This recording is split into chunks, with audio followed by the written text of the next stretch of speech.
નમસ્કાર, જય માતાજી ખેડૂત મિત્રો આજે આપણે સીઆરએસ પાવડર વિશે એકદમ વિસ્તારથી વાત કરવાના છીએ। મિત્રો, સીઆરએસ પાવડર એ જેનેક્સ કંપનીનો પાવડર આવે છે, જેનું પૂરું નામ છે ચિલેટેડ રેનવિક શક્તિ પાવડર, જેને સીઆરએસ પાવડર તરીકે ઓળખવામાં આવે છે। આ પાવડર પશુને કેવી રીતે ખવડાવી શકાય છે, દિવસ દરમિયાન કેટલા પ્રમાણમાં પશુને આપી શકાય, શું ગાભણ પશુને આપી શકાય ખરો કે ના આપી શકાય, દૂધાળા પશુને જો આ પાવડર આપવો હોય તો તેને કેટલા પ્રમાણમાં આપવો જોઈએ, તે ઉપરાંત પશુના શરીર પર કયા કયા ફાયદા થાય છે આ પાવડર ખવડાવવાથી, તે તમામ માહિતી આ વિડીયોની અંદર હું તમને આપવાનો છું। તો વિડીયોને સ્કીપ ના કરતા વિડીયો પૂરેપૂરી જોજો મિત્રો। તમને આ પાવડર વિશેની એકદમ વિસ્તૃત જાણકારી આ વિડીયોની અંદર હું તમને આપવાનો છું।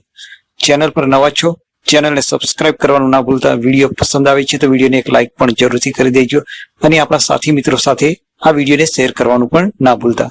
તો ચાલો વિડીયોની શરૂઆત કરીએ છીએ। ખેડૂત મિત્રો, સીઆરએસ પાવડર એક મિનરલ મિક્સચર પાવડર છે, જેની અંદર જરૂરી મિનરલ અને વિટામિન્સ હોય છે, જેવા કે કેલ્શિયમ, ફોસ્ફરસ જેવા બીજા ઘણા બધા મિનરલ્સ અને વિટામિન્સ આ પાવડરની અંદર હોય છે। ખેડૂત મિત્રો, સીઆરએસ પાવડર પશુને ખવડાવવાથી પશુના શરીર ઉપર આ શું કામ કરે છે? તો મિત્રો, જે પશુ સમય પર ગરમીમાં નથી આવતું તેવા પશુને આ પાવડર ખવડાવવાથી તે પશુ સમય પર ગરમીમાં આવે છે। તે સિવાય પણ જે પશુ ગરમીમાં તો આવે છે પણ પૂરેપૂરી રીતે ગરમીમાં નથી આવતું, એટલે કે મિત્રો જેને આપણે સાયલેન્ટ હીટ તરીકે પણ ઓળખીએ છીએ, જેને આપણે એકદમ સાદી ભાષામાં એવું કહીએ છીએ કે ચાનું વેતરમાં આવું એવું પણ કહેતા હોય છે। તો તેવા પશુને પ્રોપર રીતે હીટમાં લાવવા માટે આ પાવડર બહુ જ ઉપયોગી પાવડર છે। એટલે કે મિત્રો, પશુની ગરમી સંબંધિત કોઈ પણ સમસ્યા છે તો તેવામાં આ પાવડર બહુ જ ઉપયોગી પાવડર છે। આના સિવાય ખેડૂત મિત્રો, જે પશુ વારંવાર રિપીટ થઈ રહ્યું છે, એટલે કે મિત્રો વારંવાર એઆઈ કરાવવા છતાં પણ જે પશુ ગાભણ નથી થઈ રહ્યું તેવા પશુ માટે પણ આ પાવડર બહુ જ ઉપયોગી પાવડર છે।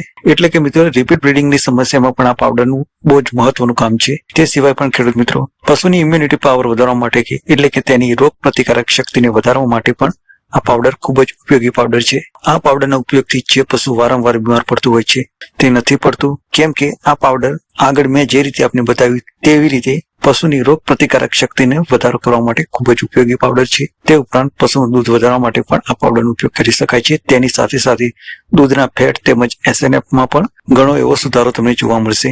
હવે મિત્રો, વાત કરીએ આ પાવડરને ખવડાવવાના ડોઝની, કે કેટલા પ્રમાણમાં આ પાવડર પશુને દિવસ દરમિયાન આપણે ખવડાવી શકીએ છીએ। તો મિત્રો, સીઆરએસ પાવડર પશુને દૈનિક તમે 30 થી 50 ગ્રામ સુધી તમારા પશુને ખવડાવી શકો છો। બહુ જ સારું એવું રિઝલ્ટ તમને તમારા પશુની અંદર જોવા મળશે। અને જો ગાભણ પશુને આ પાવડર તમારે ખવડાવવો હોય તો વધુમાં વધુ 30 ગ્રામ સુધી જ આ પાવડર તમે તમારા પશુને આપી શકો છો। એનાથી વધુ ગાભણ પશુને તમારે આ પાવડર નથી આપવાનો, ફક્ત અને ફક્ત 30 ગ્રામ સુધીનો જ પાવડર તમે તમારા પશુને ખવડાવી શકો છો। આમ તો મિત્રો, આ પાવડરની મુખ્ય વિશેષતા એ છે કે જે પશુ સાયલેન્ટ હીટમાં આવી રહ્યો છે તેને પ્રોપર હીટમાં લાવવા માટે આ પાવડર બહુ જ ઉપયોગી પાવડર છે। તો ખેડૂત મિત્રો, સીઆરએસ પાવડર વિશેની જેટલી પણ વિશેષતા હતી તે મેં આ વિડીયોની અંદર આપને બતાવી છે। જો વિડીયો ગમી હોય તો એક લાઇક જરૂરથી કરજો। વિડીયો વિશેનો તમારો અભિપ્રાય કોમેન્ટ કરી જરૂરથી કહેજો અને વિડીયોને આપણા સાથી ખેડૂત મિત્રો સાથે શેર કરવાનું ના ભૂલતા। અને જો ચેનલ પર આપ નવા છો અને હજુ સુધી આપણે યુટ્યુબ ચેનલને સબસ્ક્રાઇબ નથી કરી તો સબસ્ક્રાઇબ કરી લેવા વિનંતી। મળીએ છીએ કોઈ નવી વિડીયો સાથે, ત્યાં સુધી જય હિન્દ, વંદે માતરમ।